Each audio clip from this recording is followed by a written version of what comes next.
All right, so we got big one tonight, 7 o'clock, Caps Pens in Pittsburgh. Pittsburgh's been cakes. They've been stepping it up a little bit lately, right? They've won 4 of their last 5. And Alan, so 2 hot teams. Yeah, and I guess we shouldn't be surprised that this is the final regular season matchup between Pittsburgh and Washington, and each of the 3 previous games decided by 1 goal.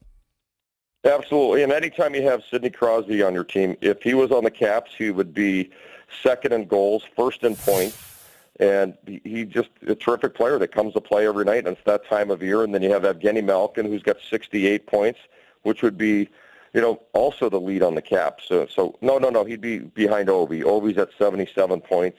Malkin's at what he's at. So you look at that. Phil Kessel's having a great year. So they're top-heavy in what they're doing. They made a pretty good trade at the deadline. They brought in Jared McCann, Nick Bugstad, and those guys have starting to put the puck behind goaltenders for them. And their backup goalie seems to be the better goaltender right now, Casey DeSmith. Matt Murray struggled this year, but I think it's all about Sidney Crosby. Their coach, Mike Sullivan, is a guy that grinds his players and pushes them to play his system, and their system's always a hard-fought one. So if it's another 1-goal game tonight, I wouldn't be surprised, but there's a lot on the line for the Penguins. No one wants to get too far behind. Yeah, Alan, you touched on Crosby. He's been white hot of late. 30 points in 19 games since the All-Star break, and the Pens did what I didn't think a team would be able to do recently. They stopped Boston's 19-game point streak on Sunday. So the Caps are catching them probably at an inopportune time. Absolutely. When you go down this part of the season, though, with the better teams in the league, and, Pittsburgh was in first for a little while. The Caps were in and out of it. Everything's a grind right now. We get all these playoff race scenarios from the league every single night after the last game. And you see who plays who and who's got teams with, games against teams that aren't in the playoffs. And the Caps have 8 games left with teams that are in the playoffs. And Pittsburgh's right there. I think they're at 6 or 7. Mm-hmm. But you've got to make every game count. And then when you're going against a division rival, especially a team that's in the standings, that's still in the playoff race, the games are even more. So the players more. The other games, not that every game's not serious, but when you're going against the Pittsburgh Penguins in Pittsburgh, you got to bring your best.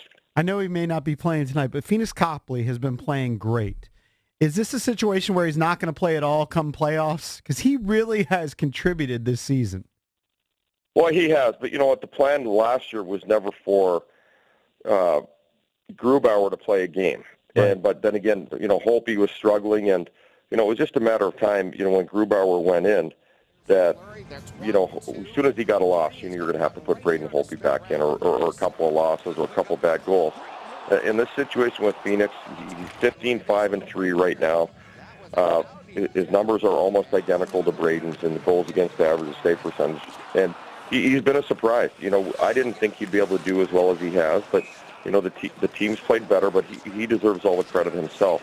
But at the same time, I believe he would only play if Braden were hurt, and it's nothing against Phoenix. This is Braden's team. Braden won the Stanley Cup. He's your starter. You don't want goaltender controversies. Holtby's been excellent, and you just have to go with the hot hand, and the hot hand is Braden Holtby, and he's the guy that you trust. And regardless of how well Copley's played this year, it's Braden Holtby's net come first playoff game.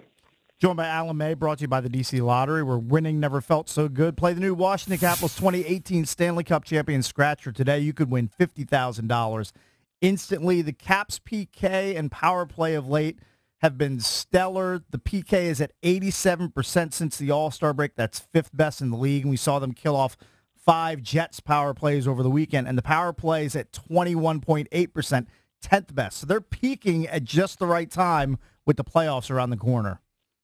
Well, they are. The penalty killing, and what they're doing right now at the 87% since the All-Star break is spectacular.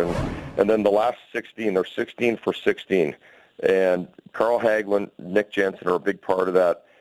And I think that's more important because that's a place where you really gain momentum and confidence defensively for your team is getting the penalty kill.